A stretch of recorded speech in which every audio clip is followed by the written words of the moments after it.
Hey, this is Rachel Friedman, and you are listening to The Wellness Boss. Look, the entry bar in the coaching industry is really low. So to compete in the coaching industry, you have to be really fucking good at your craft. That's why every week I will be sharing my tips, tools, and stories to help you become the best coach possible for your clients. Truthfully, guys, let's be real. This is the backbone of your business, and it's what's going to make you a sought-after coach with a thriving business. So let's get started.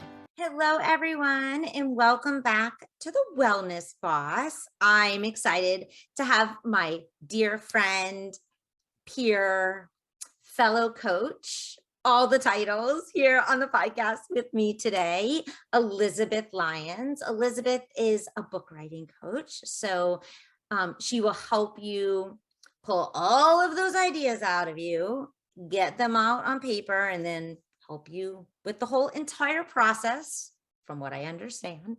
Elizabeth and I actually met in a mastermind together, and I would say it was love at first sight. It really was.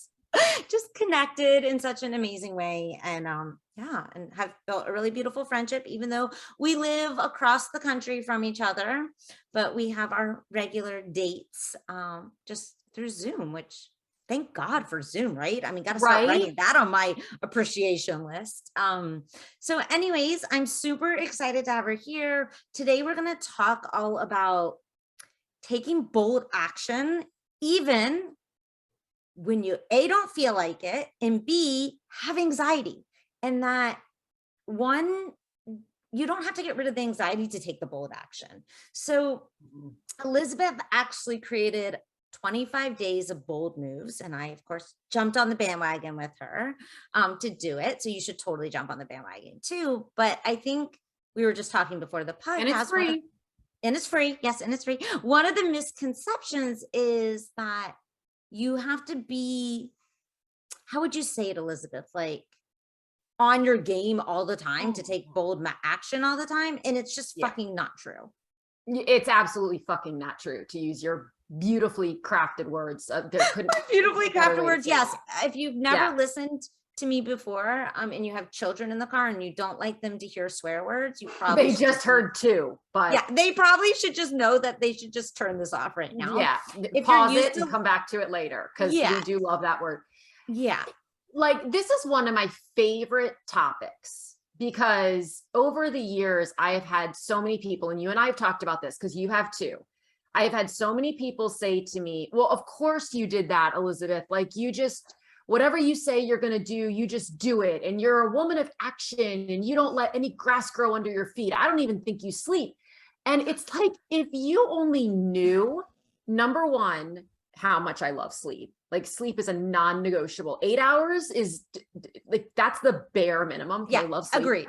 Right. And also I do have, I don't like to say I'm not an anxious person, but feelings of anxiety show up with frequency. Let's say that, because I try not to label myself as someone. I love that. Feelings of anxiety show up frequently. Yeah. Feelings of anxiety show up with frequency. That's my long-winded way of saying that. It's not succinct. It's not really like book writer, unless you're being literary, and then it works out really, really well. But, and also I am one of the biggest overthinkers I've ever met. So the idea part of the club too.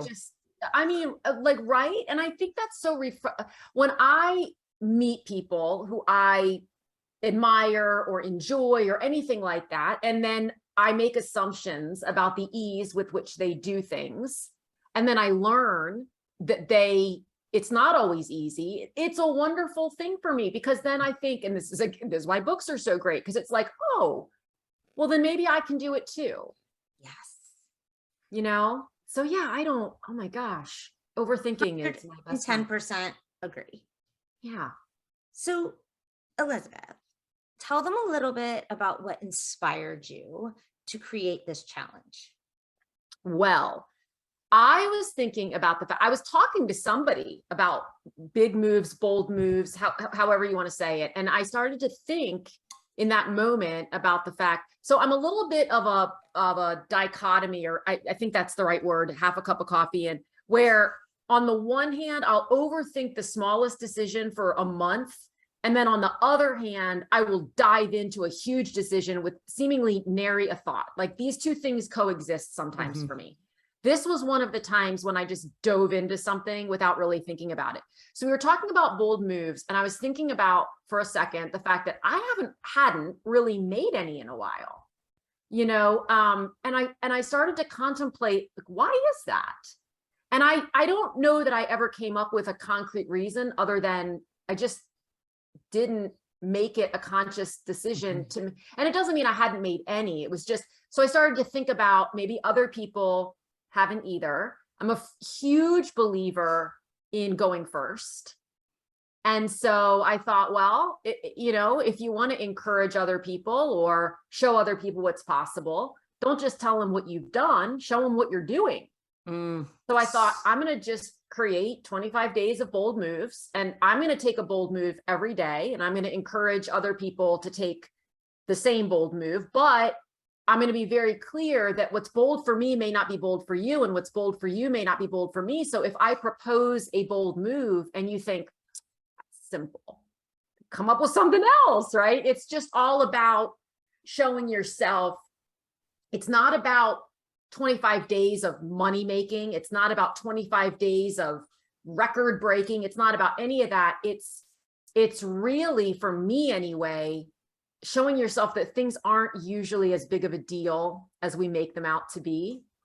And they usually don't have nearly the disastrous or catastrophic consequences Yes. that we fear, that hold us back from doing them to begin with.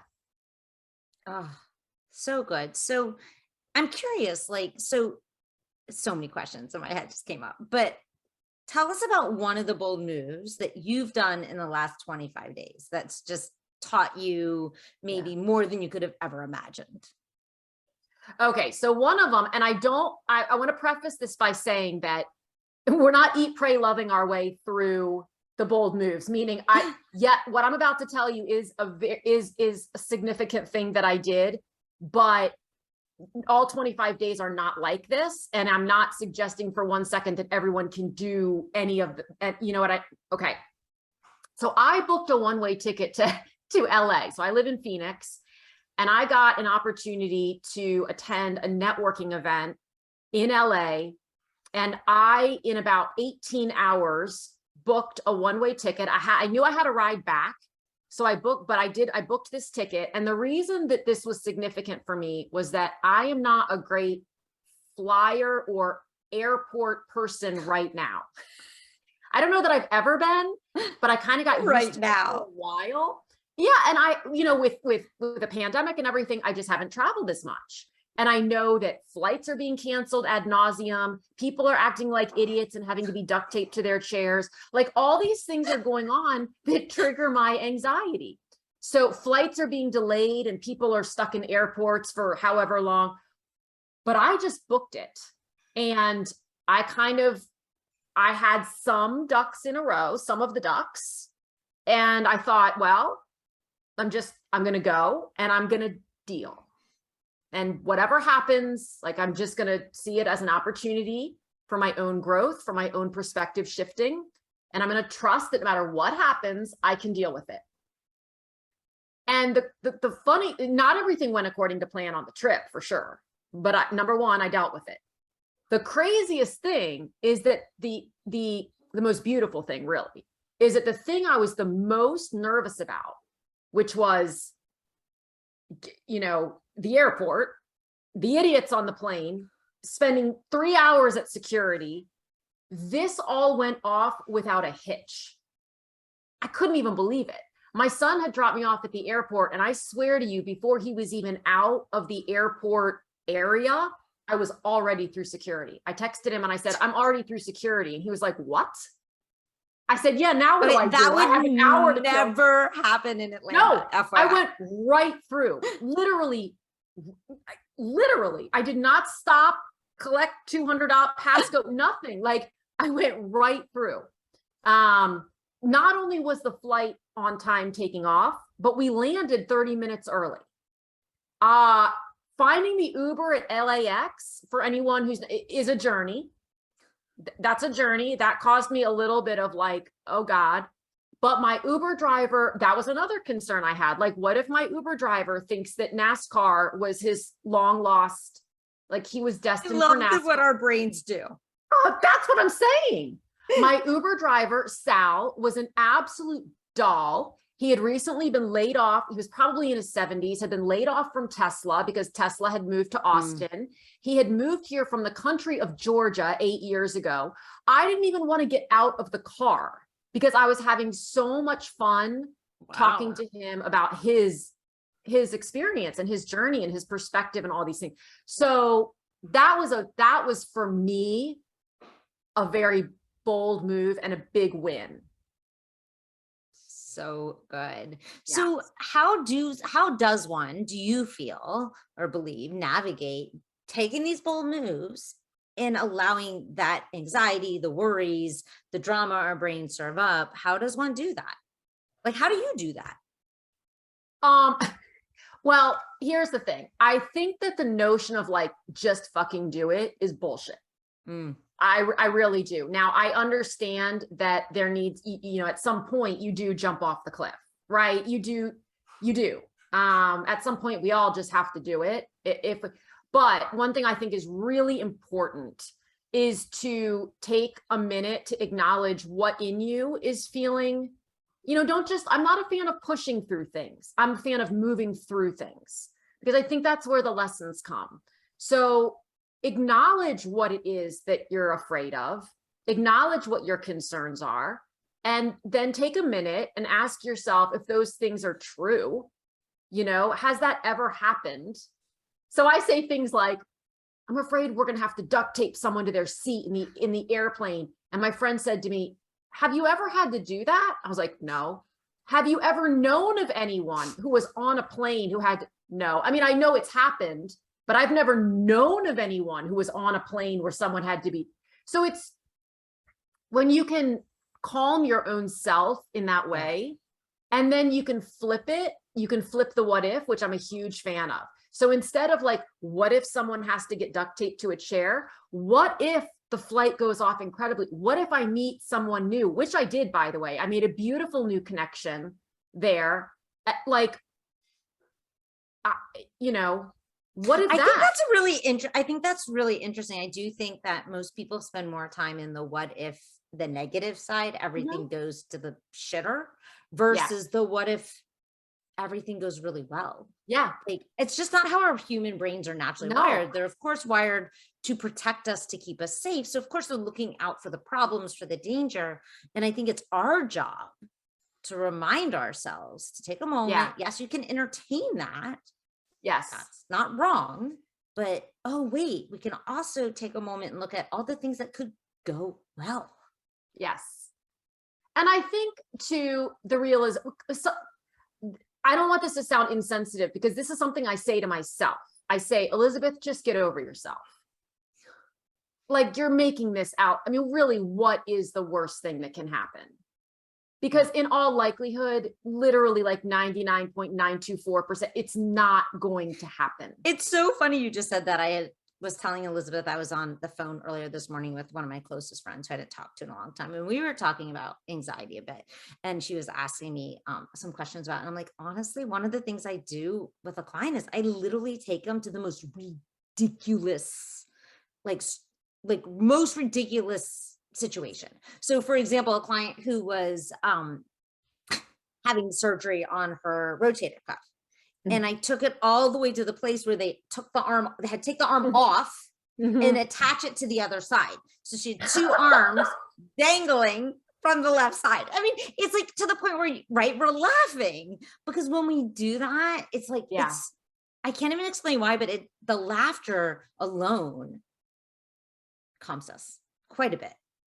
And you know what else calms me is at the end of the day, it's a decision. That's all it is. That's all it is. And I'm not going to tell anyone, you have to do this. You have to do this, right? So I think once you recognize that no one, if anyone is telling you like, you're not a real entrepreneur if you don't do this, why are you spending time with that person or listening or subscribing or any of that? That would be my first question.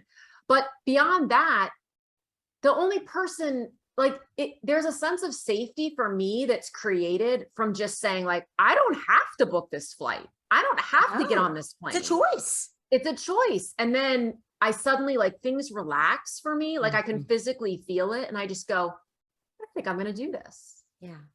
I like to ask myself, why would I want to?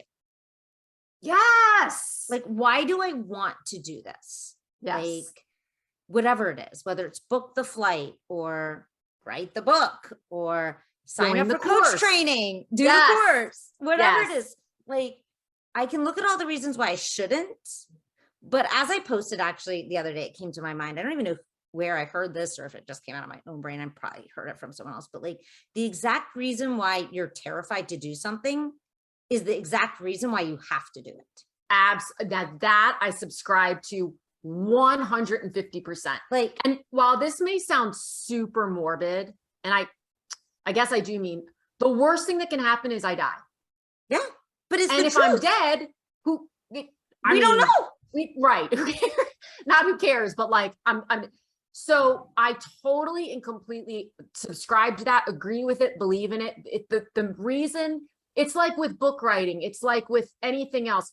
Usually the reason that you're not writing the book is the exact same feeling, emotion, resistance that you want your book to get your reader through. 100%. And that's where the go first comes in. So if you're not willing to take the bold move, don't you dare be out there asking anybody else to do it. Okay. I am so glad you just said that, Elizabeth. And I've said this probably 10,000 times on this podcast, but I'm going to say it again. And I say the exact same thing. If you're a coach and you're listening, which I know a fair amount of coaches listen to this because that's basically who it's aimed for, is that you go first, right? You go first in writing the book. You go first as a coach. So if you're not willing to invest in yourself, invest in your craft, invest in your business, then why the fuck should anyone else invest in you? Right. I'm sorry. Right. I just can't, to me, it's so out of alignment. It's so out of integrity. So if you're listening, please don't take this from like maybe take this as a slap in the face, but check in with yourself. Yeah. Because if you're not willing to do that, you're not willing to go first, you're not willing to invest, then why should anyone? Now, I think you get to a level where you've invested, and then you have to just take some time to pause. Oh yeah. And you have to like sit in it, marinate in it. You have to integrate, right? Integrate. But I think there's enough discussion about that, by the way. Yeah, I think there's times of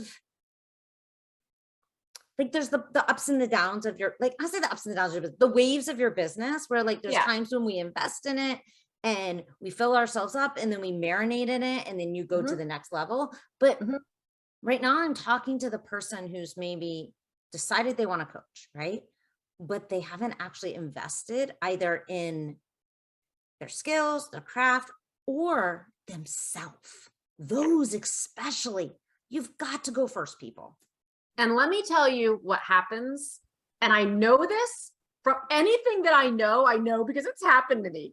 So let me tell you what happens when you don't do that. You will be questioning yourself as a coach, whole way, as an author, as a quote, I'm putting air quotes, expert, as a anything. You will be questioning yourself because you haven't gone first. You're out of alignment. But to take it away from like the woo-woo way of saying it, you haven't shown yourself that you can trust yourself, but you're asking someone else to trust you, but you don't trust you. Yeah. So how does that work? It doesn't. Yeah, it doesn't work. It's I'm going to go woo for a second, but it's energetically what we call misalignment. Yeah. And when you're energetically not aligned, like that's why I always say you can sign up for every fucking marketing course out there, every business course out there, whether it's you're trying to market your book or you're trying to market your coaching business or you want to market, I don't know, selling hair bands. I don't know. My brain just was trying to find something. Yeah. If you don't first trust in what you're offering, whether it's like in your book, right? In the words you wrote, in the message you put out there, or if it's in your craft, in your coaching, in your service, it's not going to land, people. And then you're going to get really pissed and frustrated when no one's buying. And then you're going to think that you have a marketing problem. And the truth is, you don't probably have a marketing problem. Yep. It comes back to a self-trust problem. Yeah. And that's why, like with the 25 days of bold moves, I felt like, okay, don't tell people. And I think part of it was I had just done Sam Garcia's podcast and we were talking about what a book can do for you. And so I was saying, listen, everything that I've done in the last almost 2 decades has directly or indirectly been the result of having written a book, a specific one of the 5, right? And so she's just like, one of 5. What's that? Just one of 5. Just one of 5. But yeah. So anyway, she said, give me specifics. I want details. So I was listing out the things that have happened that are like, and I was thinking, that's when I started to, a couple of days later, when this idea came to me, I thought, don't talk about what you've done. Like that's in the past. And I'm not saying it's not valid or is it what, but what am I doing now? You know, if I want to say to my clients, listen, make the phone call, reach out to the influencer and ask them to endorse your book. You ask a person with 150,000 followers to be on your podcast, go on a podcast, go live, book a one-way ticket. If I'm encouraging, I'm not telling, but if I'm encouraging people to do this and I'm not doing it, like what the heck? The thing is, here's what I didn't anticipate. I didn't anticipate how much benefit I would receive from doing things that to me were once very bold moves. So for example, reaching out to a big influencer and saying, hey, will you come on my podcast? There was a time when I was petrified to do that. I'm no longer petrified to do it. But if I said that I didn't have some nervousness when I did it this time, because I reached out to 3 of them and 2 of them were like, yes, I'll come on. And I'm like, what? You know, I didn't anticipate that. Like I we're love all that you still just shared beginners. that you didn't realize in creating this, how much impact it would actually even just have for you personally. Correct. So good. Yeah. And I think that's with a lot of things in life. When we go out and we set out to create something, we often don't realize the impact it's going to have on us and to other people. Like, I mean, it has an impact on me too. Like Elizabeth's 25 days of bold news. I reached out to someone who has a ginormous audience to be on the podcast. And she said, I'll be honest. And she said, well, I haven't gotten her on the calendar yet, but she did say yes. Yeah. So it's, you know, I think it's a trickle effect, right? We go first and then that gets to then we don't even know, right? Where it's going, how it's going to land, where it's going to land. And it's just, and I want to be clear because I just celebrated the whole yes, which is something to celebrate. But even if she had said no, it's something to celebrate. 100% for doing the thing. Doing and the thing and trusting yourself to not make it mean something that it doesn't mean. Yes. So when they say no, I mean, sometimes they're just really hella busy. Yeah. It's not like they don't. We have to remember these people that have like hundreds of thousands of, they're getting hundreds of thousands of people also asking them. And of course they can't be on everyone's, like, that's just, anyway. So Elizabeth, like, cause you brought this up and I think it kind of goes along with this. Like when you were writing that first book, tell us a little bit about, like, that was a big fucking bold move, I would say.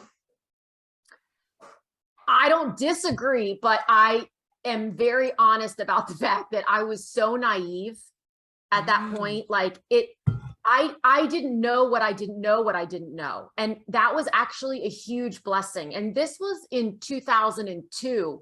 So there wasn't the same, well, first of all, there wasn't social media.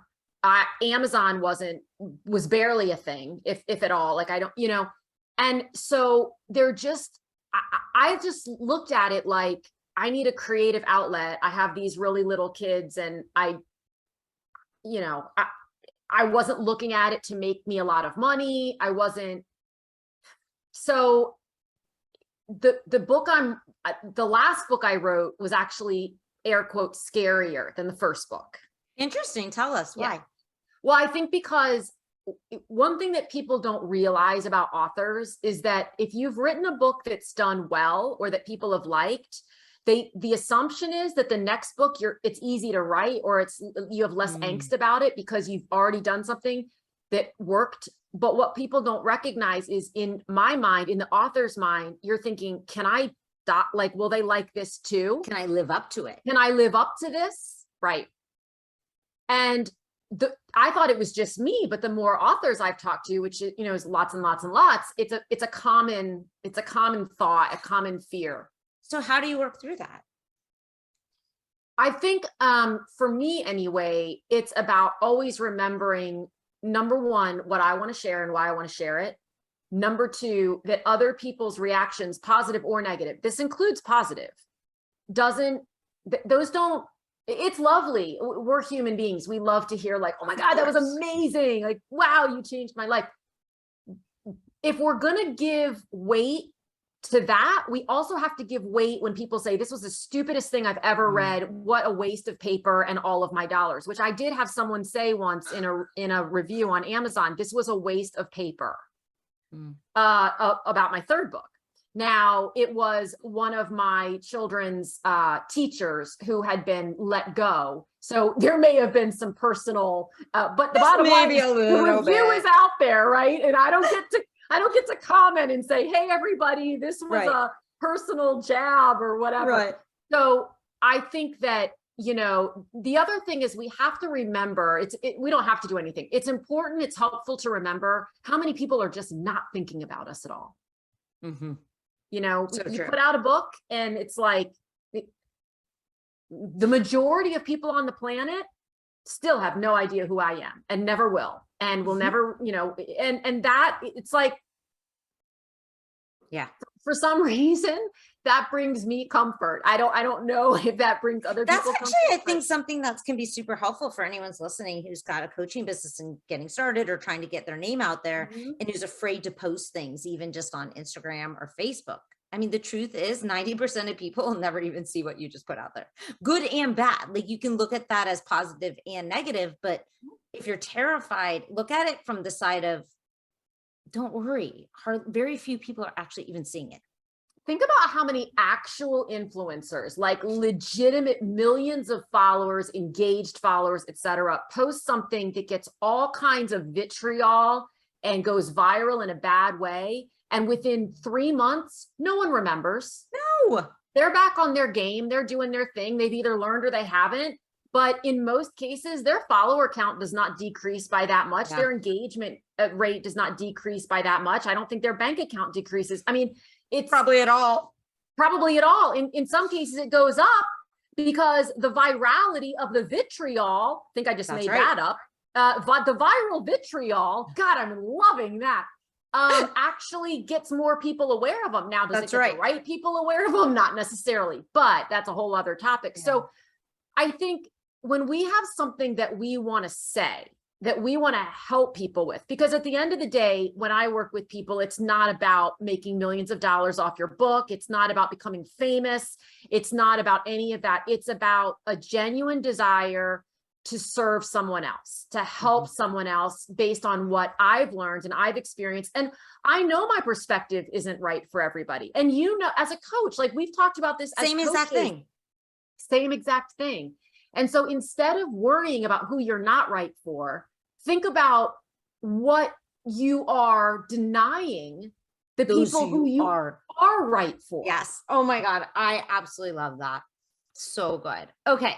So only a few minutes left, and I want to just end this with, okay, so if someone's listening right now, Elizabeth, and they are nervous and they're anxious and they want to take more bold moves, what wisdom do you have for them? Be with the anxiousness, be with the nervousness, let them be seen.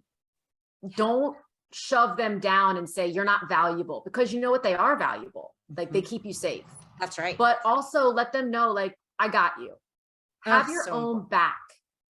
I got you. I've got you. I've got the anxiousness. Even if you personify, like, what's the movie Inside Out, or Oh, so good. Yeah.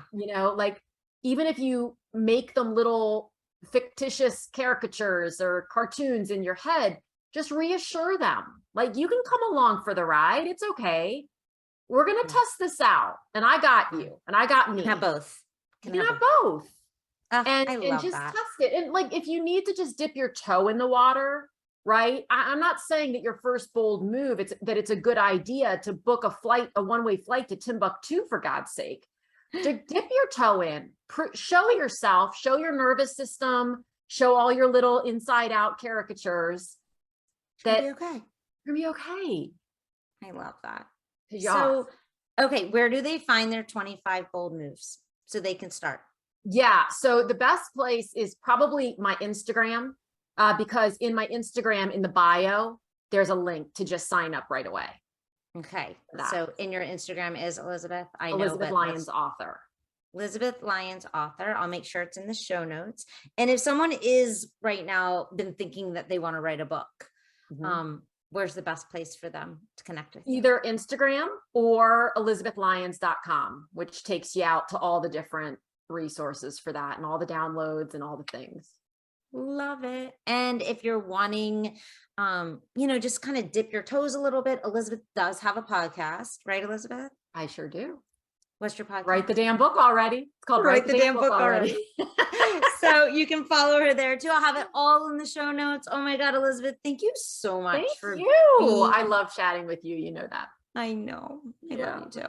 Thank you so much for being on the show with me today and sharing your wisdom. And guys, do the bold things and let the anxiety be there too. And if right now you're listening, you're like, damn, I really do want to be a coach, and you're scared shitless. Good. I'm glad. And bite the bullet, because you're going to love it. It's seriously one of the most rewarding professions, I think, out there. And I'm going to be honest, I think it's one of the fewest, is that even English? I'm not sure. It's one of the few careers where you can actually work as you grow it. I don't want to say right at the beginning, but as you grow it, you can actually work less and make more.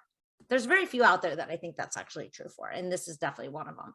Yeah. All right, my friends, have a wonderful, wonderful day. I'll see you all next time.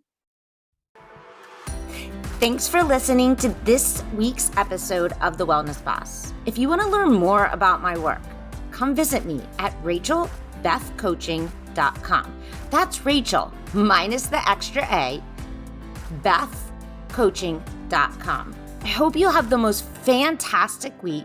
Don't forget to subscribe and review, and to share this podcast with all your friends. See you next week. Namaste.